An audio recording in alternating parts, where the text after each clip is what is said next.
नमस्कार दोस्तों, स्वागत है आपका साक्षी की आवाज़ चैनल में।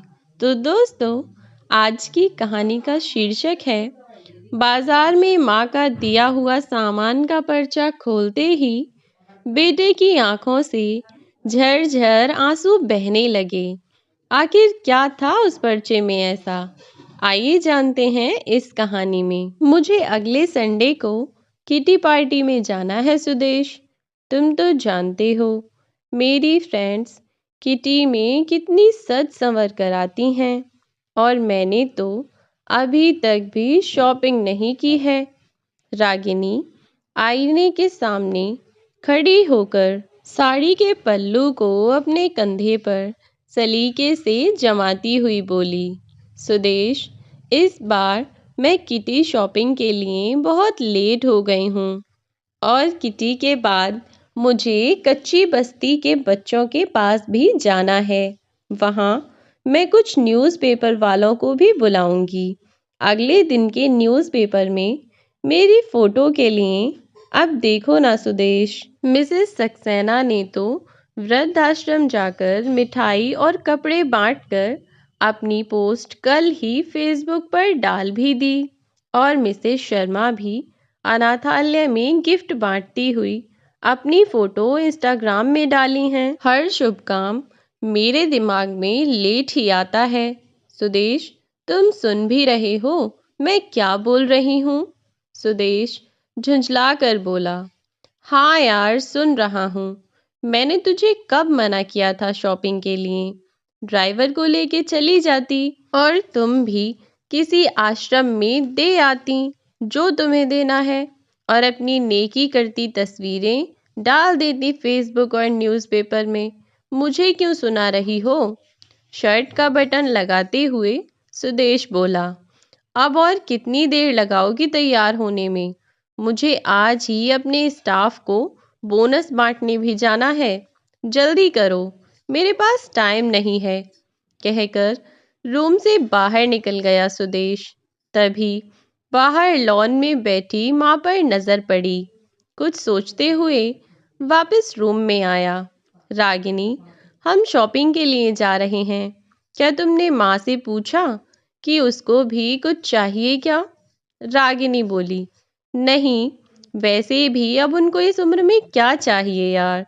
2 वक्त की रोटी और 2 जोड़ी कपड़े, इसमें पूछने वाली क्या बात है? वो बात नहीं है रागिनी। माँ पहली बार गर्मियों की छुट्टियों में हमारे घर रुकी हुई हैं, वरना तो हर बार गांव में ही रहती हैं, तो औपचारिकता के लिए ही सही पर पूछ लेती। अरे, इतना ही माँ पर प्यार उमड़ रहा है तो खुद क्यों नहीं पूछ लेते? झल्लाकर चीखी थी रागिनी, और कंधे पर हैंडबैग लटकाते हुए तेजी से बाहर निकल गई। सुदेश माँ के पास जाकर बोला, माँ, मैं और रागिनी उसकी शॉपिंग के लिए बाजार जा रहे हैं। आपको कुछ चाहिए? तो माँ बीच में ही बोल पड़ी, मुझे कुछ नहीं चाहिए बेटा। सोच लो माँ, अगर कुछ चाहिए तो बता दीजिए। सुदेश के बहुत जोर देने पर उसकी माँ बोली, ठीक है, तुम रुको, मैं लिख कर दे देती हूँ। और बहू को बहुत खरीदारी करनी है ना, तो कहीं भूल न जाओ, कहकर सुदेश की माँ अपने कमरे में चली गईं। कुछ देर बाद बाहर आईं और लिस्ट सुदेश को थमा दी। सुदेश ड्राइविंग सीट पर बैठते हुए बोला, देखा रागिनी, माँ को भी कुछ चाहिए था पर बोल नहीं रही थी। मेरे जिद करने पर लिस्ट बना कर दी है। इंसान जब तक जिंदा रहता है, रोटी और कपड़े के अलावा भी बहुत कुछ चाहिए होता है।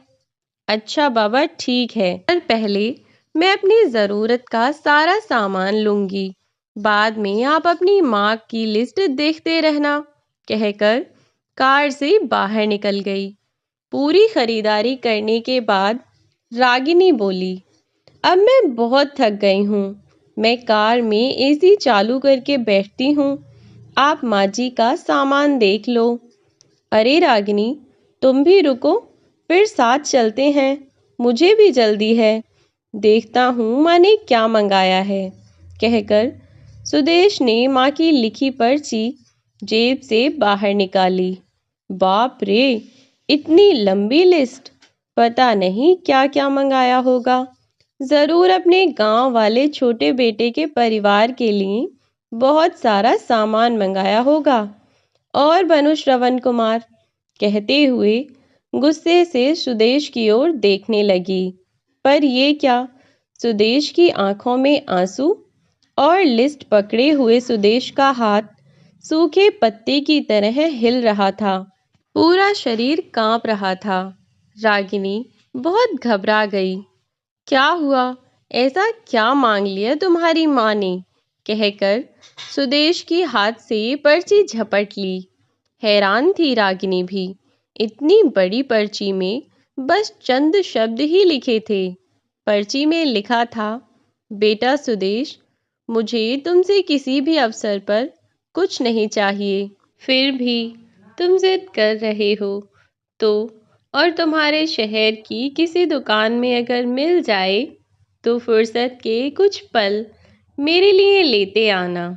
ढलती सांझ हो गई हूँ अब मैं सुदेश। मुझे गहराते अंधियारे से डर लगने लगा है। बहुत डर लगता है पल पल मेरी तरफ बढ़ रही मौत को देखकर। जानती हूँ कि मौत को टाला नहीं जा सकता, शाश्वत सत्य है, पर अकेलेपन से बहुत घबराहट होती है सुदेश।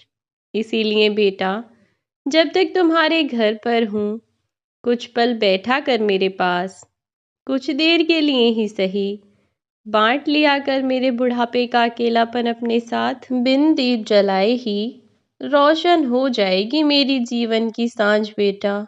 कितने साल हो गए बेटा तुझे स्पर्श ही नहीं किया। एक बार फिर से आ, मेरी गोद में सर रख और मैं ममता भीजी हथेली से सहलाऊं तेरे सर को। एक बार फिर से इतराए मेरा हृदय मेरे अपनों को करीब, बहुत करीब पाकर बेटा, और फिर मुस्कुराकर मिलूं मौत के गले। क्या पता बेटा, अगली गर्मी की छुट्टियों तक मैं रहूं या ना रहूं। उस कागज को देखकर सुदेश की आंखों से आंसू बहने लगे। चिट्ठी पढ़कर रागिनी भी खुद को रोक न सकी और एक ही मिनट में उसे अपनी सास पर किए गए अत्याचार याद आने लगे। सब कुछ उसकी आंखों के सामने तैरने लगा। उसकी सास का दया से भरा चेहरा देख, जैसे वह कह रही हो कि मैं बूढ़ी हो गई तो इसमें मेरा क्या कसूर है। उनका दयनीय चेहरा देखकर जैसे रागिनी को अपना भविष्य नजर आ रहा था। जैसे ना बोलते हुए भी रागिनी की सास ने उसे कहा हो कि रागिनी, आने वाला समय तुम्हारा भी है। कल को जब तुम्हारा बेटा बड़ा होगा और आने वाली बहू जब तुम्हारे साथ ऐसे करेगी तब तुम्हें कैसा लगेगा। अब तो रागिनी बस आंसू बहाए जा रही थी। मन ही मन उसे पछतावा हो रहा था।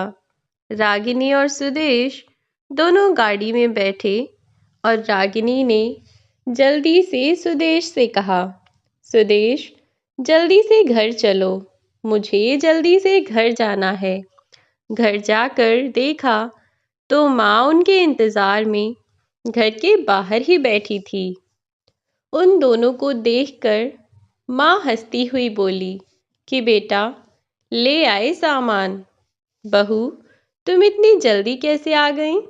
तुम्हें तो किटी पार्टी में जाना था ना। सुदेश बहू को लेकर नहीं गया क्या? वहाँ देख तो मेरी रागिनी का चेहरा कैसे मुरझा गया है। सुदेश माँ से कुछ ना बोला तो रागिनी से पूछा, रागिनी, बहू तू ही बता दे कि क्या हुआ है। सुदेश इतना चुप क्यों है और तू क्यों परेशान है। रागिनी बिना कुछ कहे ही अपनी सास के पास गई और जाकर अपनी सास के गले लगकर बहुत जोर जोर से रोने लगी। बहुत चुप कराने के बाद भी जब रागिनी चुप ना हुई तो रोती हुई अपनी सास से बोली, माँ जी, मुझे माफ़ कर दीजिए। मुझसे बहुत बड़ी गलती हो गई। मैं समझ ही ना पाई कि सुदेश मेरे पति बाद में हैं, पहले आपके बेटे हैं। मैं तो बदतमीज़ी की सारी हदें पार कर गई। इतना सब होने के बाद भी आपने एक बार भी मुझसे कुछ भी ना कहा। तब भी मैं इतनी पागल थी कि इससे ज़्यादा। रागिनी कुछ बोल ही ना पाई, बस रोई ही जा रही थी। अब सुदेश की माँ ने उसे चुप किया। रात को जब लता जी अपने कमरे में सो रही थीं, तो उन्हें महसूस हुआ कि जैसे कोई उनके कमरे में आया और उनके पैरों को छुआ हो। उन्होंने जल्दी से उठकर लाइट जलाई तो देखा कि सुदेश बैठा हुआ था। लता जी ने चौंकते हुए पूछा कि क्या हुआ बेटा सुदेश, इतनी रात में क्यों? क्या हुआ बेटा? बहू से किसी बात पर झगड़ा हो गया क्या? तुम लोग जब बाजार से आए हो तब से कुछ अलग से नजर आ रहे हो। बहू भी बस रोए जा रही थी, उसने भी कुछ नहीं बताया। कोई बात है तो बता दे बेटा, क्या हुआ है? क्यों परेशान है? क्यों नहीं आ रही नींद? क्या हुआ? माँ, नींद नहीं आ रही, बस आज तेरी गोदी में सोने का मन है। इतना कहकर सुदेश अपनी माँ की गोदी में सिर रखकर लेट गया और रोने लगा। अपनी माँ से माफ़ी मांगने लगा। लता जी ने उसे समझाया। अब दोनों बचपन की बातें करते हंसने लगे। वहीं कमरे के बाहर खड़ी रागिनी इस ममता भरे नज़ारे को देखकर मन ही मन में मुस्कुरा रही थी। आज बरसों बाद लता जी को अपना बेटा सुदेश वापस मिला। दोनों माँ बेटों ने पूरी रात बात की। आज सुदेश लता जी के पास ही सोया और अगली सुबह से रागिनी का भी बदला रूप लता जी को देखने को मिला। सुबह रागिनी जल्दी उठी। घर की साफ सफाई करने के बाद उसने पूजा पाठ की। लता जी को चाय बनाकर उनके कमरे में दी। सुबह उनके पैर छूकर उनका आशीर्वाद लिया। अब तो रागिनी अपनी सास के साथ घुल मिलकर रहती। लता जी को भी कभी कोई कमी महसूस नहीं हुई। छुट्टियां खत्म हुई तो लता जी गांव जाने का कहने लगीं। पर अब रागिनी और सुदेश अपनी माँ को कहीं और नहीं जाने देना चाहते थे। सुदेश ने छोटे भाई से फ़ोन पर साफ मना कर दिया कि माँ अब हमारे पास ही रहेंगी। जिसको माँ से मिलना हो हमारे यहाँ आ जाओ। और सब लोग खुशी खुशी रहने लगे। बुढ़ापा जीवन का वह सत्य है जिसे कभी कोई टाल नहीं सकता। जिस प्रकार एक दिन मौत सबको आनी ही होती है, उसी प्रकार बढ़ती उम्र के साथ बचपन से जवानी और जवानी से बुढ़ापा होना भी निश्चित सी बात है।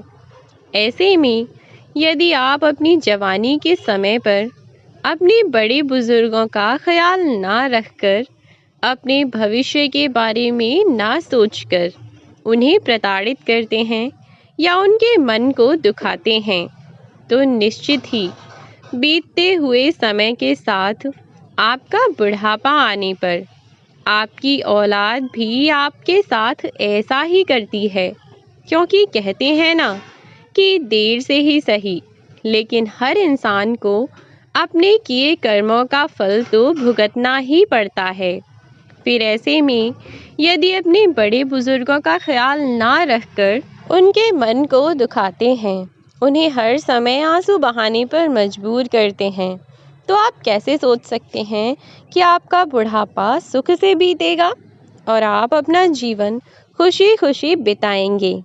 उस समय पर, जिस समय पर आपको आपकी औलाद की सबसे ज़्यादा ज़रूरत होगी। जब आज आप अपने माता पिता का साथ देने के लिए तैयार नहीं हैं, तो कल को आप अपनी औलाद से भी यह उम्मीद नहीं रख सकते कि वह आपका साथ दे। तो दोस्तों, यह थी हमारी आज की कहानी। यह कहानी आपको कैसी लगी हमें कमेंट बॉक्स में ज़रूर बताएं। वीडियो अच्छी लगी हो तो लाइक और शेयर करना ना भूलें और चैनल को सब्सक्राइब ज़रूर कर दें अगर आप इस चैनल पर नए हैं तो मिलती हूँ आपसे एक ऐसी ही नई कहानी के साथ एक नई वीडियो में। तब तक के लिए बाय बाय मेरे प्यारे दोस्तों।